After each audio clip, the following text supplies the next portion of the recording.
Kisa makadong. Uy. Sorry mong dala dong. Tao mga idol.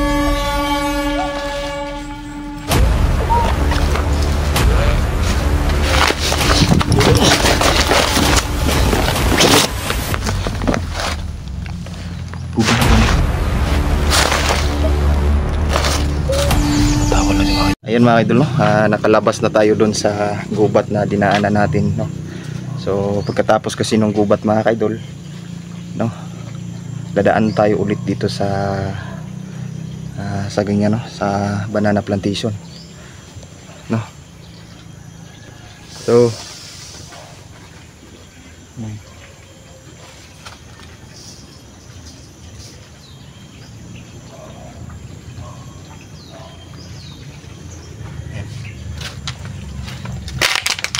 may tubig dito mga idol. Medyo malakas agos dito.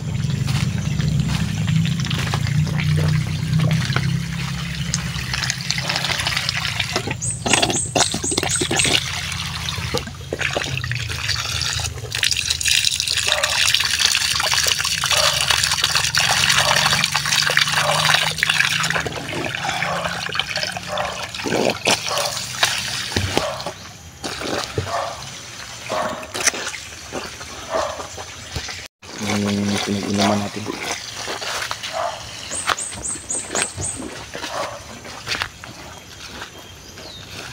So pag nakalabas tayo dito mga idol, dyan sa unahan, mga idol, ano na yan, no? Daanan na. Uy, saan to?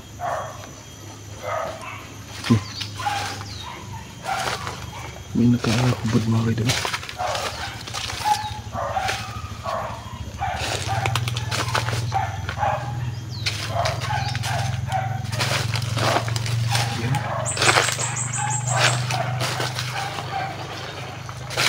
Sino yan?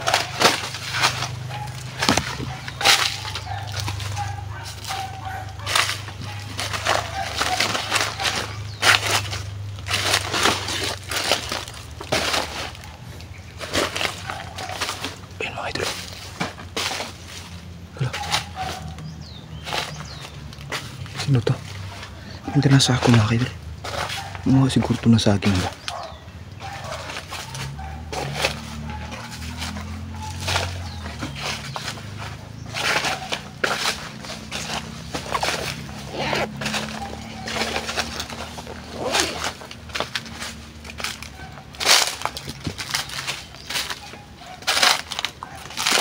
Dong? Dong? Si pangalan ni mo dong? Dong? Si pangalan. Dong? Ha? Saan mong dala dong?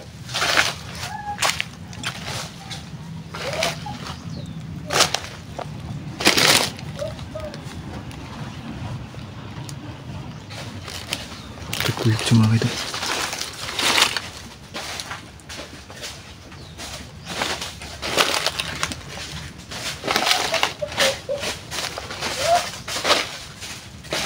Permula sa sarili mga kaidol. Bata pa mga kaidol. Dong. Shh. Dong. Tutuyo ka na rin mga kaidol.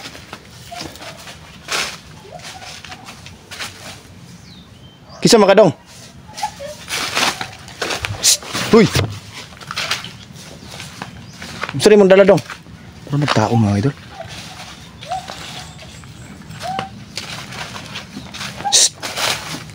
Sorry mong dala.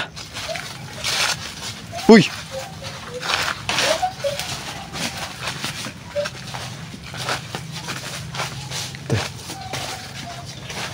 Ano matulog bataan? Dong. Ako ka to dong. Diba? Maliit na yung katawan mga idol. Parang wala sa sarili mga idol. Parang may kumukontrol ba. Sundan lang natin mga idol, no? Ano? May sinasabi sa mga idol pero hindi ko maintindihan.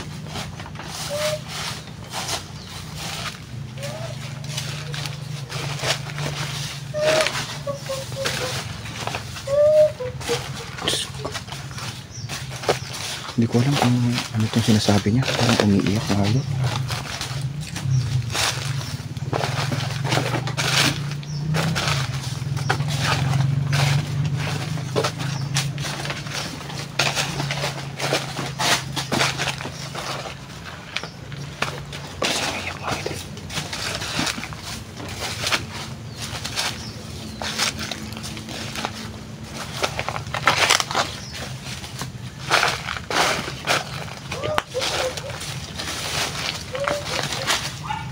Tumatawa sa mga idol niya para parang wala sa sarili mga idol. Dong, aham ka to dong. Saan mo dala dong? Buga na ko ano yung mga idol ba?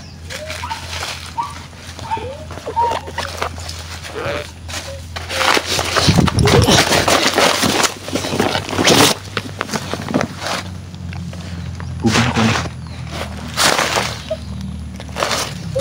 Tumatawa lang sa mga idol oh. Patulugo na ito ng mga idol.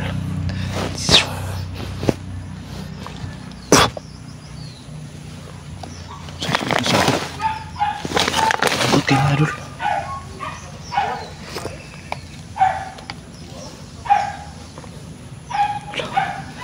Noon saan eh.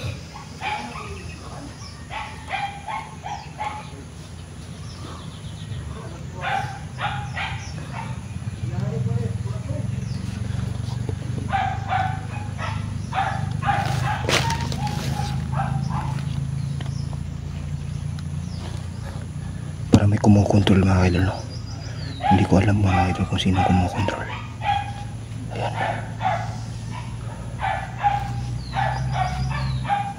Diyos ko. Wala na papasa ko mga idol sa utak niya mga idol. Isang malakas naman kukulang mga idol no. Ang bata pa pala to mga idol. 8 years old pa pala to.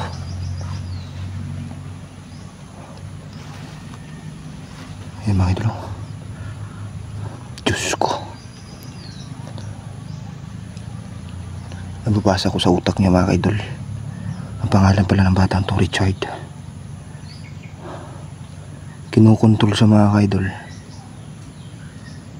Hala. Sinira pala naman kukulam yung pamilya niya mga idol no? Ayan o. Nababasa ko mga idol sa utak niya mga idol. Diyos ko. Itong damit pala dala-dala niya mga idol. Damit pala to ng mga mama niya. Yung papa niya no. Damit ng papa at mama niya. At may isa siyang kapatid mga idol na babae. Wala. Diyos ko.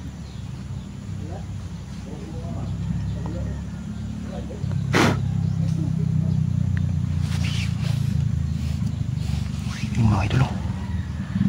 Kawawa naman. Iyan natin ito mga idol. Yan. Yan. Wala. Kira ka dong? Nung sa ka dong? Nung sa ka? Wala siyang maalala mga idol. Yan o. Buksan na lang natin tong ano niya mga idol pag naka-off na yung camera mga idol no. Yan o. Okay na ka dong? Nagkauna ka?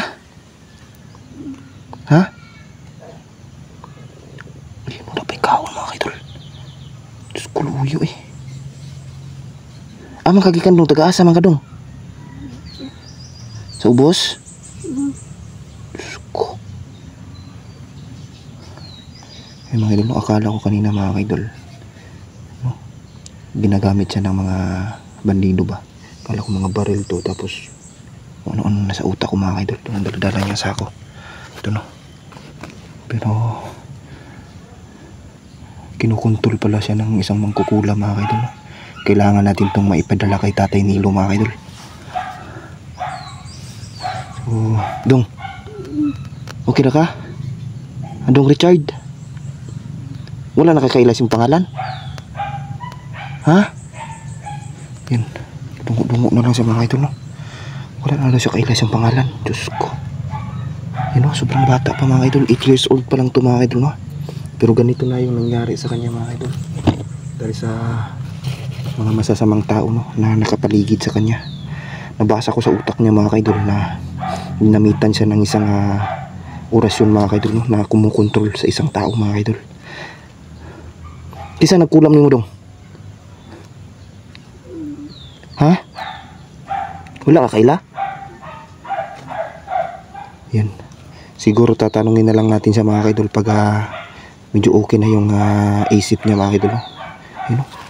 Nagkulog-kulog siya mga kaidol. Yan o. Diyos ko. Tara dong, tara dong. Bangon.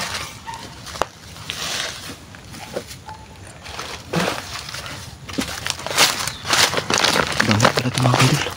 Ay mga idol, hanggang dito na lang muna tayo mga idol. Punta tayo doon kina Tatay Nilo mga idol at mapapagaling tong batang to mga idol sa pamamagitan ng orasyon ni Tatay Nilo mga idol. Ayan, hanggang dito na lang muna tayo mga idol. Maraming salamat sa mga sumusuporta. At bagong bata na naman yung nailigtas natin ngayon. At nagpapasalamat ako mga idol na walang nangyari sa batang to. Ayan. So ayan, God bless mga idol. Maraming salamat.